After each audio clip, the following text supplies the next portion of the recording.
Hi friends, എല്ലാവർക്കും എൻ്റെ Easter ആശംസകൾ. ഈ സമയത്ത് നല്ലൊരു ഈസ്റ്റർ മെസ്സേജ് ഞാൻ നിങ്ങൾക്ക് തരികയാണ്.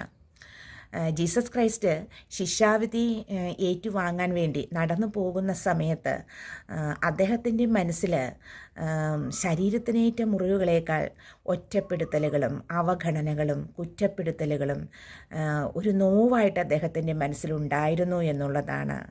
ഈ സമയത്ത് മരിക്കുന്നതിന് തൊട്ടുമുമ്പ് പോലും തന്നെ ഓർത്ത് വിലപിക്കുന്നവരോട് അദ്ദേഹം പറഞ്ഞു, എന്നെ ഓർത്ത് നിങ്ങൾ കരയണ്ട, നിങ്ങൾ കരയേണ്ടത് നിങ്ങളുടെ കുട്ടികളെ ഓർത്തും നിങ്ങളുടെ കുടുംബത്തെ ഓർത്തുമാണ് എന്നാണ് അദ്ദേഹം പറഞ്ഞത്. അങ്ങനെ പരിശുദ്ധമായിട്ടുള്ള ആത്മാവ് ക്രൂശിലകപ്പെട്ട് മറഞ്ഞു പോവുകയും ചെയ്തു.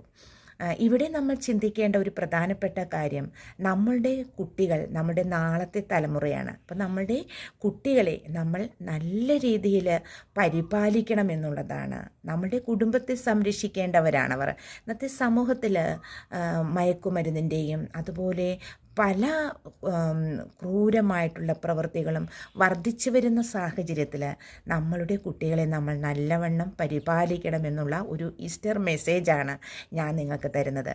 അതിനേക്കാൾ ഉപരിയായിട്ട് ഇന്നത്തെ ഈസ്റ്റർ ദിനത്തിൽ നിങ്ങൾ ആരോടെങ്കിലും ശത്രുത നിങ്ങളുടെ മനസ്സിൽ വെച്ചിട്ടുണ്ടെങ്കിൽ, അല്ലെങ്കിൽ ആരോടെങ്കിലും നിങ്ങൾക്ക് പിണക്കമോ വഴക്കോ ഉണ്ടെങ്കിൽ, നിങ്ങൾ തീർച്ചയായിട്ടും അവരെ കോണ്ടാക്റ്റ് ചെയ്യുക. കാരണം നമ്മൾ നല്ല ഫുഡ് ഉണ്ടാക്കി കഴിക്കുന്നുണ്ട്, നല്ലവണ്ണം ഈസ്റ്റർ ആഘോഷിക്കുന്നുണ്ട്, പളപളാ മിന്നുന്ന തരത്തിലുള്ള അറേഞ്ച്മെൻറ്റുകൾ നടത്തുന്നുണ്ട്, പള്ളിയിൽ പോകുന്നുണ്ട്, പ്രാർത്ഥിക്കുന്നുണ്ട്, ഫുഡ് കഴിക്കുകയാണ്, ആനന്ദിക്കുകയാണ്. ഇതിലെല്ലാം ഉപരി നമ്മൾ ചെയ്യുന്ന ഒരേ ഒരു പ്രവൃത്തി നമ്മളുടെ ഈസ്റ്റർ മഹനീയമാക്കുമെന്നുള്ളതാണ്. ആരോടെങ്കിലും ശത്രുതയുണ്ടെങ്കിൽ അത് മനസ്സിൽ നിന്ന് കളയുക. ആരോടെങ്കിലും വെറുപ്പുണ്ടെങ്കിൽ മനസ്സിൽ നിന്ന് കളയുക. പറ്റുമെങ്കിൽ അവരെ വിളിച്ച് ക്ഷമ ചോദിക്കുകയും അവരെ നിങ്ങളുടെ കൂടെ ഇരുത്തി ഭക്ഷണം കൊടുക്കുക എന്നുള്ളതാണ്. അപ്പോൾ എല്ലാവർക്കും ഒരിക്കൽ കൂടി ഈസ്റ്റർ ആശംസകൾ.